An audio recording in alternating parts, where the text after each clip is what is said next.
मस्ताना मौसम, सुहाना समा और उत्तराखंड की नौनी इस घनघोर जंगल में अकेली। आप लोग सोच रहे होंगे ना कि मैं कहाँ गई। मजा भी बहुत आ रहा है। मैं निकल पड़ी हूँ पिथौरागढ़ के गंगोली हाट से पाताल भुवनेश्वर मंदिर की ओर, और आप जुड़े रहिए हमारे साथ। देखिए क्या कुछ है इस मंदिर की खासियत। भाई हम तो बहुत मजा कर रहे हैं, मस्ती कर रहे हैं और अच्छा भी बहुत लग रहा है। सुनसान है बिल्कुल जगह, लेकिन बहुत ही मजेदार है। तो बने रहिए उत्तराखंड की नौनी के साथ। आइए हम आपको लेके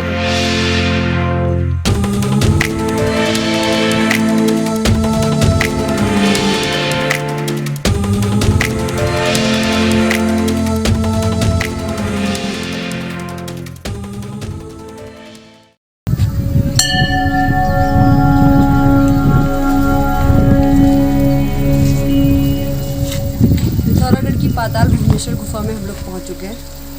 आइए लेके चलते हैं आपको अंदर।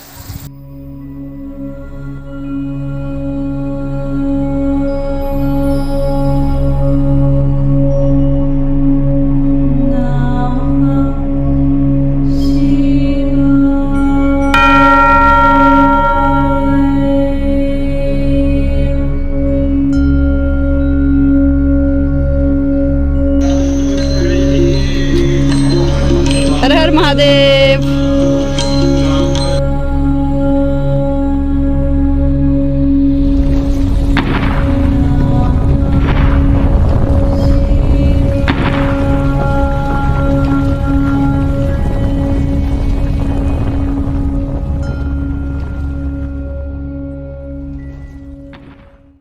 नमस्कार दगड़ियों, उत्तराखंड की नौनी पहुंची है पिथौरागढ़ में स्थित पाताल भुवनेश्वर मंदिर में।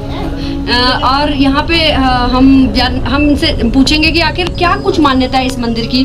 अभी यहाँ पे ऑक्सीजन लेवल इन्होंने हमें बताया कि बिल्कुल ही डाउन है, 0 है। अंदर अंधेरा भी है, लोग जाने में घबरा रहे हैं, लेकिन भगवान का नाम लेके जो भी जा रहा है वो खुशी मन से वापस आते हमें मिल रहा है और दिख रहे हैं। क्या शुभ नाम है आपका? जगत सिंह रावल मेरा नाम है। रावल जी, पहले तो उत्तराखंड की नौनी प्लेटफॉर्म पे आपका बहुत बहुत स्वागत है जी। आप बताइए प्लीज यहाँ की क्या कुछ मान्यता है? इसका जो वर्णन है वो है स्कंद पुराण का एक खंड आता है, हमारा मानस खंड है। मानस खंड के 103 अध्याय में इसका वर्णन है। उसके आधार पर बताया गया है कि इस गुफा की खोज सबसे पहले त्रेता युग में राजा ऋतुपर्णी ने की थी। द्वापर में इसके अंदर पांडव आए थे। कलयुग में 819 में आदि जगत गुरु शंकराचार्य जब अपनी कैलाश यात्रा में थे, तब वो पाताल भुवनेश्वर जागेश्वर में आए थे। तो उन्हें अंदर शिव शक्ति है, जहाँ पे तीनों लिंग को कॉपर प्लेट से उन्हें सिद्धिपीठ किया है मंत्रों द्वारा, जहाँ पे पूजा अर्चना की जाती है। तो इस गुफा का महत्व, इस गुफा के अंदर दर्शन करना, 4 धामों में दर्शन करना बराबर फल प्राप्त है। और इस गुफा के अंदर सबसे पहले जब हम प्रवेश करते हैं तो इस मुख्य द्वार से 82 सीढ़ियाँ हैं, नीचे पौने तक 30 मीटर 90 फीट डीप है। उसके बाद खुला ग्राउंड आता है, उसमें सबसे पहले दर्शन होते हैं हमारे शेषनाग के। शेषनाग ने पूरे फन को फैला रखा है, पूरी पृथ्वी को अपने सर के ऊपर धारण किया हुआ है। और गुफा जो बनी है पूरे शेषनाग के पेट के अंदर बनी है, पूरा ब्रह्मांड उसके अंदर है। शेषनाग की बीज थैली है, शेषनाग के दांत है, शेषनाग की जीभ है। तो इसको थोड़ा आगे बढ़ते हैं तो एक हवन कुंड है, छोटा सा पान की आकृति का, जिसके बारे में बताया गया कि राजा परीक्षित के पुत्र जन्मे जाने वहाँ पे सर्प यज्ञ किया था, क्योंकि उनको उल्लंघ ऋषि का श्राप था कि आपको कोई ना कोई सर्प काटेगा करके।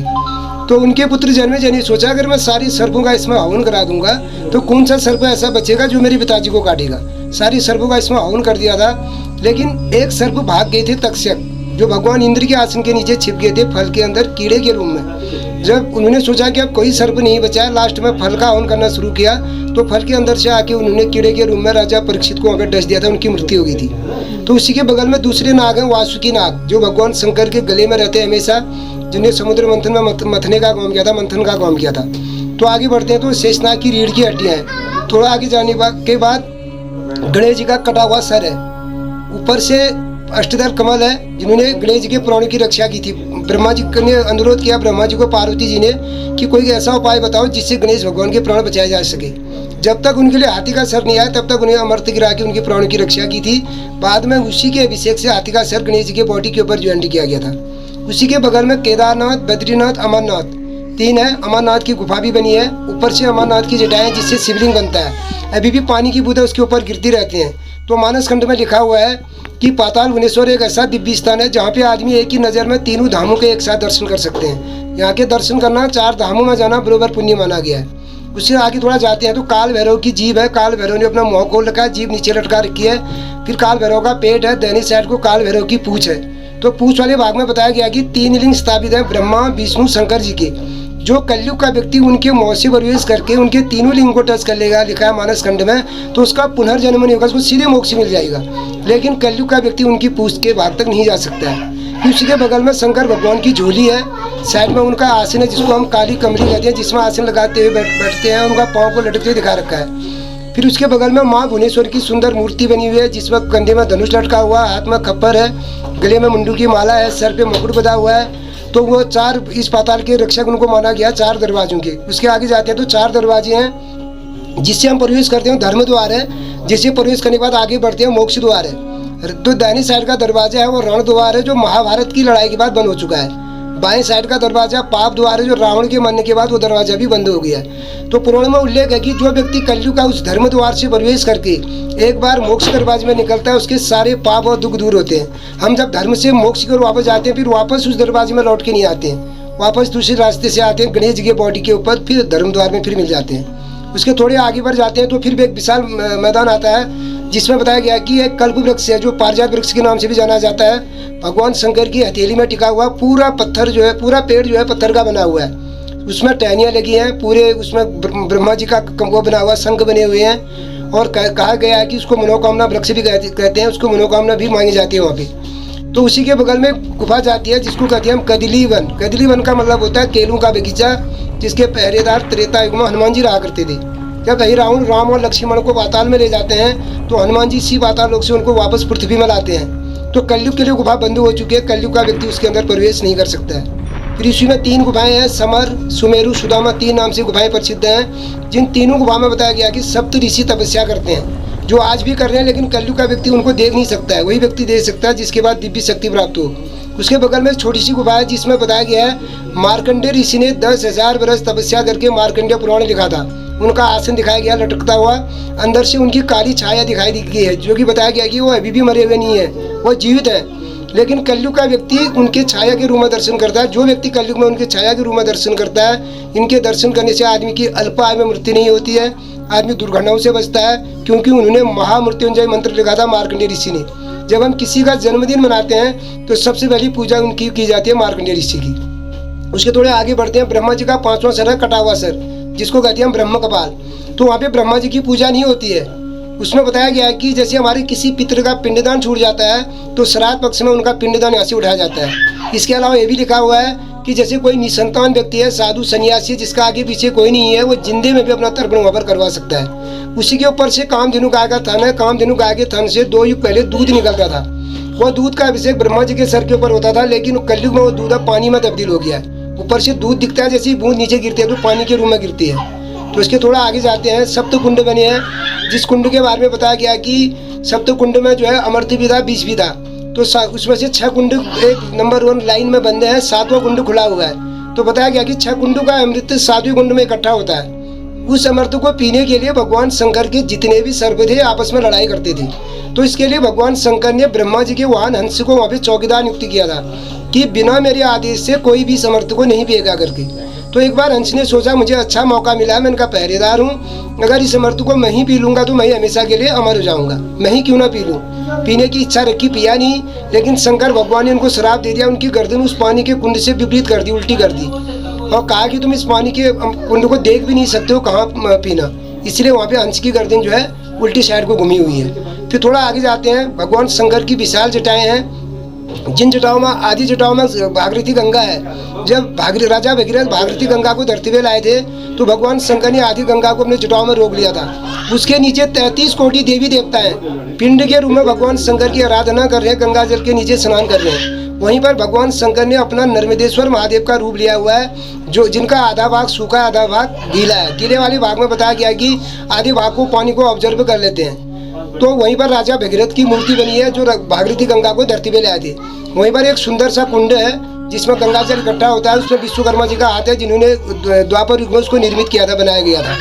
फिर इसके आगे जाते हैं तो मैन शिव शक्ति है, जहाँ पे त्रिलिंग में ब्रह्मा विष्णु शंकर जी की तीनों की पूजा की जाती है। उनके बारे में बताया गया है कि वो तीनों लिंग 6 तल नीचे से उत्पन्न हुए हैं। जब वो तीनों लिंग उत्पन्न हुए, प्रकाशवान लिंग थे, इसके साथ अग्नि की ज्वाला भी उत्पन्न हुई थी। और ऊपर एक जटा में भी 3 लिंग बने हैं, जिसके तीनों लिंग का पानी तीनों लिंगों में नीचे गिरता रहता है। और उसी के दीवार में 3 मूर्तियां बनी हैं, ब्रह्मा जी, विष्णु जी और शंकर जी की। तो ब्रह्मा जी और विष्णु जी और शंकर जी में पानी का अभिषेक हो रहा है, ब्रह्मा जी में पानी का अभिषेक नहीं हो रहा है, क्योंकि उनको जो श्राप था कि आपको मूर्ति रूप में नहीं पूजा जाएगा, उसमें मूर्ति रूप में उनकी पूजा नहीं होती है और नहीं अभिषेक हो रहा है। तो वहाँ पर कहते हैं कि ब्रह्मा विष्णु शंकर जी के लिंग के रूप में पूजा करने से 21 कुल का उद्धार होता है। उसके अलावा विश्व के अंदर आप कहीं पर भी चले जाओ, तीनों की एक साथ लिंग के रूप में पूजा नहीं होती है, नहीं तीनों में पानी का अभिषेक होता है। जो कॉपर प्लेट है उसके बारे में बताया गया है कि 819 में आदि जगत गुरु शंकराचार्य जब अपनी कैलाश यात्रा में निकले थे, उन्होंने सबसे पहले उस अग्नि की ज्वाला को मंत्र द्वारा शांति किया, नहीं तो वहाँ पर कोई भी खड़ा नहीं हो सकता था, पूजा नहीं कर सकता था। फिर उन्होंने कॉपर प्लेट से तीनों लिंग को मंत्र द्वारा सिद्धि भी करके उसको क्लिक कर दिया है। तो और वहीं पर कहते हैं कि उसके बगल में आगे से एक गुफा जाती है, जिसका लिंक बताया गया काशी विश्वनाथ तक, काशी बनारस तो वो गुफा जाती है, लेकिन अभी कलयुग में वो गुफा भी बन हो गई है। उसके ऊपर 10 मीटर ऊपर जाने के बाद 5 भाई पांडवों ने चौपड़ खेलते हुए दिखा रखा है। तो अभी उस ये ऑक्सीजन में वहाँ जाती नहीं है, ऑक्सीजन की कमी होने के कारण, नहीं तो उसको बताया गया कि नवंबर दिसंबर जनवरी को खुली रहती है। उसमें 5 भाई पांडव चौपड़ खेलते हुए दिखा रखा है। फिर वहाँ से वापस आते हैं तो कल्प वृक्ष के ऊपर जाते हैं दूसरे रास्ते से, वहाँ पे एक मंच बना हुआ हमारी पृथ्वी के आकार का। तो उस मंच में 4 युग हैं, जो 4 लिंग के रूप में निर्धारित है। सबसे बड़ा लिंग उसमें कलयुग बताया गया है, उसके बाद छोटा सा सतयुग, उसके बाद त्रेता और द्वापर। ऊपर एक केंद्र बिंदु बताया गया कि कलयुग की ग्रोथ होते हैं करके पुराण में उल्लेख है। जैसे वो कलयुग बढ़ते बढ़ते अपने केंद्र बिंदु को ऊपर टच कर लेगा तो उस पूरी सृष्टि का अंत हो जाएगा।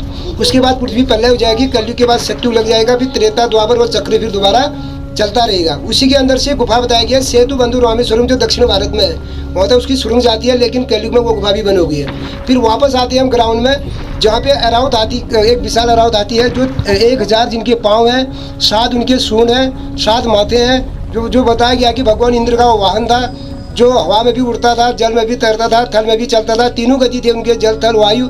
और अरावत के 1000 पैर और 7 सूंड 7 है। उसी के 1000वें पाँव में भगवान शंकर का सुंदर कमंडल बना हुआ है, जिसकी मानता है कि लोग पाताल भुवनेश्वर की पूरी यात्रा करने के बाद उनके कमंडल में हाथ जोड़ के अपनी मन्नत मांग सकते हैं, और वहीं पर पाताल भुवनेश्वर की पूरा एक करनी समाप्त होती है। धन्यवाद जी। यहाँ पे ऑक्सीजन लेवल जो है वो कब कब कम रहता है, अभी क्या चल रहा है? ये जुलाई से अक्टूबर तक रहता है। जैसे जैसे बारिश अधिक बढ़ेगी तो इसका ऑक्सीजन लेवल कम होती रहेगा। तो ऐसा भी होता है अक्सर लोगों की तबीयत खराब हो जाती है? हाँ, कभी हो जाती है। फिर उनको आदि से पहले तो उनको पहले ही बता देते हैं कि आप मत जाए। जब वो जबरदस्ती कोई करते हैं तो फिर उनको आदि से वापस लाना पड़ता है। और अन्य टाइम में मई जून में इतनी भीड़ होती है, मई जून में एक ग्रुप में 60 लोग का ग्रुप बनता है, 60 लोग 5 मिनट बाद 60 लोग, लेकिन कोई ऑक्सीजन की प्रॉब्लम नहीं, उसमें कोई दिक्कत नहीं। केवल ये आपकी जुलाई से अक्टूबर बारिश की वजह से इसके ऊपर हो जाती है, घास जम जाती है, हवा के स्रोत बंद हो जाते हैं, इसलिए ऑक्सीजन लेवल कम हो जाता है अंदर। गाइड की व्यवस्था रहती है साथ में? हाँ, इसमें जो पार्टी आती है उनके साथ गाइड जाते हैं, वही जो मैंने बताया आपको, सारे गाइड उसके बारे में बताते हैं। बिल्कुल बिल्कुल। रावल जी, उत्तराखंड की नौनी से जुड़ने के लिए आपका बहुत बहुत धन्यवाद। आपने बहुत ही सटीक और बहुत ही अच्छी जानकारी दी। धन्यवाद।